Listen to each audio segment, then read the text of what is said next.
भूमिका में रहे आरजेडी और कांग्रेस के बीच की तल्खी और रार की सियासी पटकथा में हर रोज नए अध्याय जुड़ते जा रहे हैं। आरजेडी की जिद बार बार कांग्रेस के गले की हड्डी बनी, लेकिन कांग्रेस मजबूरी को मुकद्दर मानकर अपनी डगर पर आगे बढ़ती रही।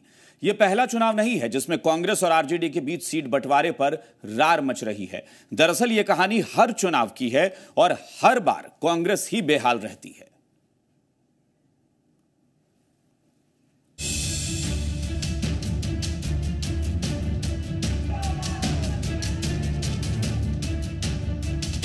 चुनावी चौसर की बिसात पर 100% का सवाल।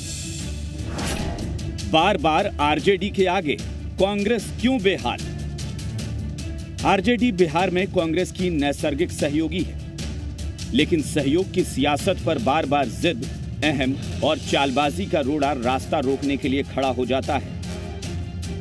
कांग्रेस असहाय सी दिखने लगती है। चुनाव दर चुनाव की ये कहानी फिर दोहराई जा रही है। हस्तिनापुर की लड़ाई में सीट बंटवारे पर कांग्रेस को सहयोगियों से बार बार मात मिली। पहले कांग्रेस ने 15 सीटों की डिमांड की, फिर 11 और 11 से 9 सीटों पर धकेल दी गई। लगा कि महागठबंधन में अब सब ठीक है, लेकिन आरजेडी की नई चाल से कांग्रेसी खेमा नाराज हो गया। शिवहर, सुपौल और दरभंगा को लेकर कांग्रेस आरजेडी आमने सामने आ गए।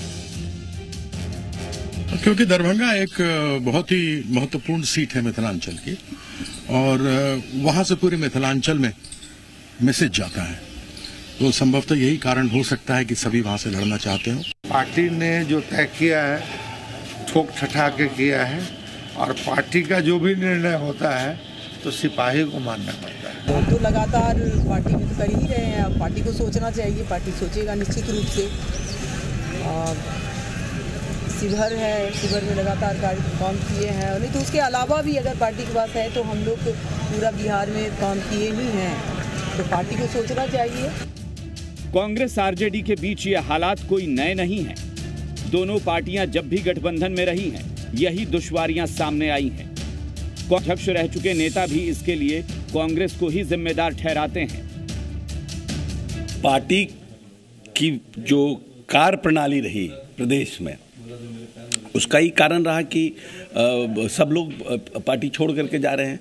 और क्योंकि जिनके साथ इनका 2009 में इनका यही हाल था, 2014 में इनका यही हाल था, फिर 2019 में भी वही। कांग्रेस की ये दशा देख करके दर्द होती है, लेकिन एक होता है जो कि गलती कर करके सीखता है।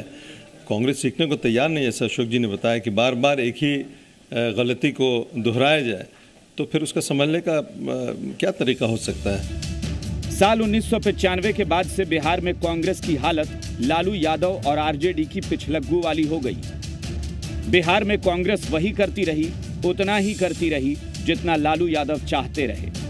जितनी सीटें लालू ने दी, कांग्रेस ने चुपचाप उस पर चुनाव लड़ा। 2014 के लोकसभा चुनाव में कई साल बाद कांग्रेस ने सभी 40 सीटों पर अपने उम्मीदवार उतारे, लेकिन खाते में आई महज 2 सीटें। 2015 के विधानसभा चुनाव में कांग्रेस फिर लालू नीतीश के महागठबंधन में शामिल हो गई, तो विधानसभा चुनाव में सफलता का ग्राफ ऊपर उठ गया। फिर कांग्रेसी नेताओं का मनोबल भी बढ़ा। नए नेता अपने अपने इलाके के कद्दावर भी कांग्रेस की नाव पर सवार हुए।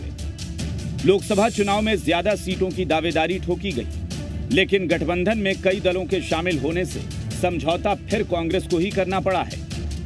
कांग्रेस का हाल फिर बेहाल है। पटना से शैलेंद्र के साथ ब्यूरो रिपोर्ट।